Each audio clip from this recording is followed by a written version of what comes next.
The concept of Jewish heritage has another dimension. It also relates to the construction of new Jewish identities. What do Jews want to say about themselves in terms of their socio-historical experience and their understanding of their own heritage? Now, in the contemporary period, there have been many changes, major changes in all of this, in the context of the modernization of Jewish culture and traditions. For example, to go back to the progressive synagogue, the existence of that progressive synagogue does raise important questions about the nature of the Jewish heritage. Maybe, in the perspective of traditionally Orthodox Jews who do not like reform at all, that synagogue and everything it represents is not part of the Jewish heritage and cannot be part of the Jewish heritage because, in their opinion, the whole of progressive Judaism is based on religious heresy. But if you take a scholarly or academic approach, we have to say that the existence of Jewish reform and progressive movements has certainly had a major effect on Jewish life and Jewish identity in the modern world. Today, there are now competing visions of what it means to be Jewish. There are now many ways of describing what Jewish culture and the Jewish heritage actually consists of. So, of course, the progressive synagogue is part of the Jewish heritage, even if, for some Orthodox Jews, controversially so. The Jewish heritage is the heritage of one people, but today this one people have divided themselves, fragmented into more than one understanding of what they regard as important about themselves. There is not and never has been central political leadership in the Jewish diaspora. There is no such thing as a Jewish pope. The majority of the Jewish people still don't live in Israel, and all this has relevance for Jewish life in modern times. Reform Judaism made one important innovation: to see the Hebrew Bible not as divine, which is how the tradition understood it, but as the man-made product of the historical times when it was written. So Reform Jews felt themselves free to adapt Judaism to their own times and reject anything from the past which didn't suit them. So from a modern Reform perspective, one should ask, what is Jewish heritage? Is it the product of history? By seeing Jewish religion and culture as a man-made product of history, it really does influence what is defined as Jewish heritage.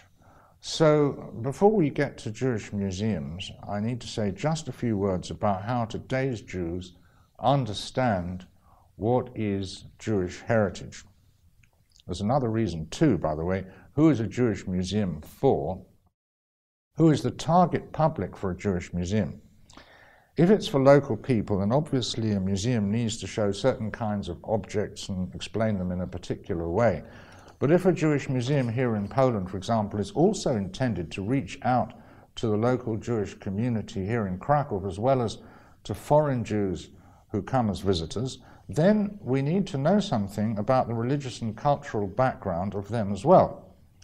Now, a lot has been happening in the Jewish world in modern times. Judaism today is not the establishment Judaism of former generations. In other words, it's important to set this subject into some sort of contemporary context as far as the Jewish world is concerned. The main issue here is that the Jewish life has moved on considerably from the time when the synagogue was the center of the Jewish world and its main symbol, whether that synagogue was Orthodox or Reform. To put the stress on synagogues as the main feature of the Jewish heritage may be to use an out-of-date model of what Jewish life in modern times is actually like, and it runs the risk of distortion. It certainly doesn't cover Hasidism, which for various reasons relied on informal prayer rooms rather than large synagogues. Virtually none of those informal prayer rooms have survived the Second World War. Even in Krakow, So those prayer rooms are not part of the Jewish heritage that is presented to visitors nowadays. But much more seriously than that, when Jews meet today other Jews, it's usually not at the synagogue at all, but rather at purpose-built community centers with secular cultural programs which, for example, promote Jewish film, Jewish art, Jewish fiction, or through sports clubs that promote leisure activities. The rise of secular Jewish life in the 20th and 21st centuries has been dramatic. I would have to say it's been exponential. What secular Jewishness means, and this is moving on from Reform Judaism very substantially, what secular Jewishness means is the idea that being Jewish refers mainly to ethnic identity and does not necessarily have to have a religious component at all, or if so, only in a very limited, selected, uneven, and probably inconsistent manner. Secular Jewishness has had many different branches. One of them was socialism and communism, and another was nationalism, in particular, of course, the Zionist movement, which was also very strong among the Jews of Poland from the end of the 19th century.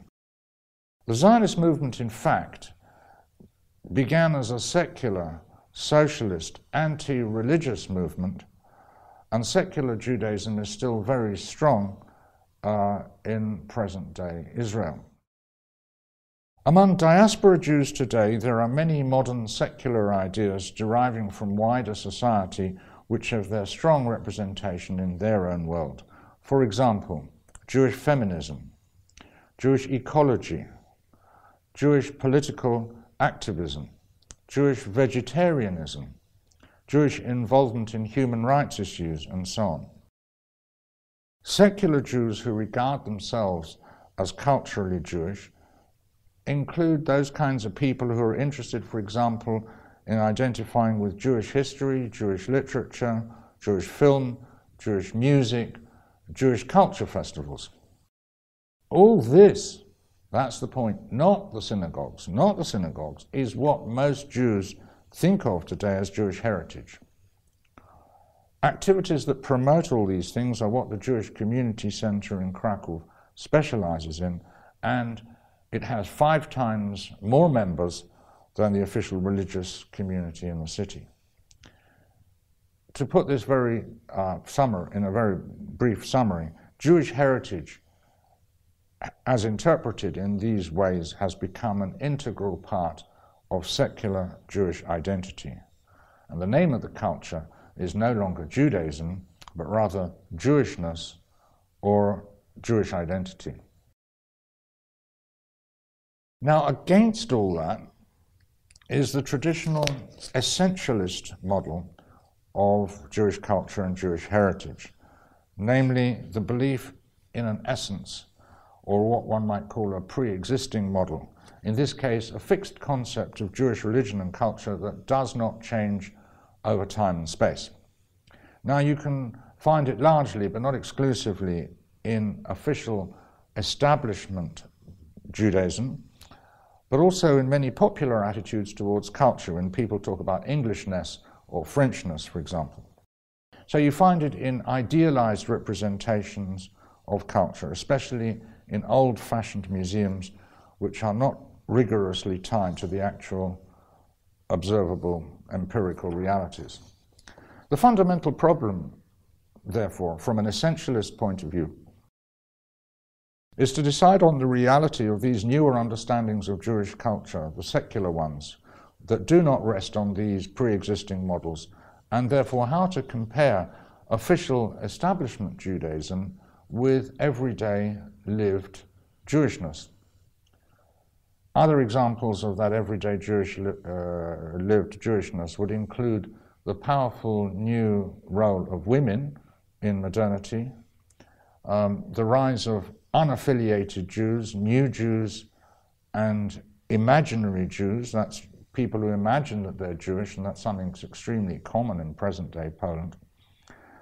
And the rise of new scope outside the traditional community for people to express their Jewish identity, especially through political activism in support of Israel, Holocaust commemoration, and of course how to deal with anti-Semitism, namely the threat from outside, whether real or imagined.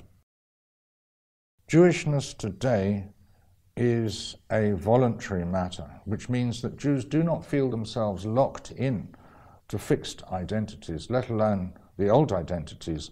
They follow parts of the tradition, but not others. The consequence is that the whole question of membership in the community and the role of religion within it is in crisis. The effort today is on learning new ways of how to belong. All of this has got major consequences for Jewish museums.